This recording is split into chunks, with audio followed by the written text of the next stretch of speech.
Master মশাই নিজের school ছেড়ে অন্য স্কুলে চলে যাবে এই কথা শুনে কান্নায় ভেঙে পড়লেন ছাত্রছাত্রীরা। এদিন মাস্টার মশাইকে কাছে পেয়ে ছাত্ররা কান্না করছেন হঠাৎই। ছাত্ররা আর বলছেন, স্যার আপনি কত ভালো মানুষ, আমাদের ছেড়ে যাবেন না তো? আমরা আপনাকে অনেক ভালোবাসি, আমাদের ছেড়ে গেলে এরকম মাস্টার পাবো না হয়তো কোনোদিন। আপনাকে খুব মিস করব স্যার, আপনি খুব ভালো স্যার।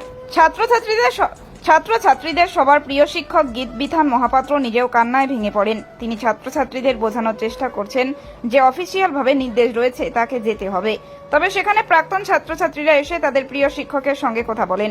তাদের মধ্যে একটা পরিবার হয়ে রয়েছে। ছাত্ররা জানান, আজীবন এই সম্পর্ক থাকবে আমাদের মধ্যে। আলিপুরদুয়ার জেলার 1 নম্বর ব্লকের খোয়ারবাড়ি জুনিয়র বেসিক স্কুলের শিক্ষক ছিলেন 15 বছর ধরে।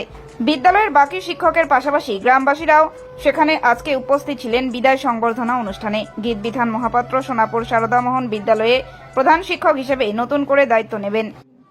আসলে এটা তো দীর্ঘ 15 বছর এখানে কাটিয়েছি।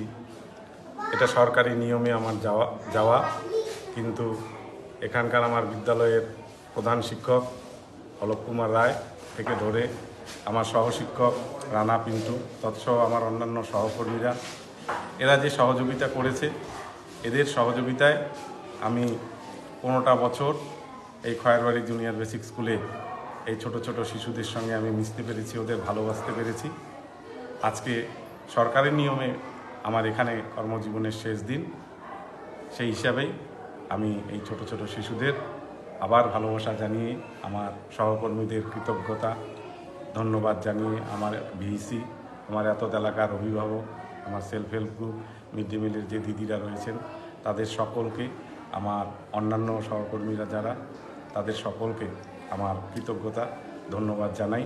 এবং এই বিদ্যালয়ের থেকে যে আমি 15 বছরে যা পেয়েছি তাকে মূলধন করেই আমার আগামী কর্মজীবনের বাকি সময়টুকু এখানকার যে ভালোবাসা, এখানকার থেকে মাস্টারমশাইদের কাছে, আমার প্রধান শিক্ষক থেকে ধরে বাকিদের কাছে যে উৎসাহ সহযোগিতা পেয়েছি, শিশুদের যে ভালোবাসা পেয়েছি, এটাকেই মূলধন করে আগামী দিনের পথ চলা শুরু করব। আপনার নাম? আমার নাম গীতবিতান মহাপাত্র। এখন কোন স্কুলে যাচ্ছেন? আমি সোনাপুর সারদা মোহন জুনিয়র বেসিক স্কুলে।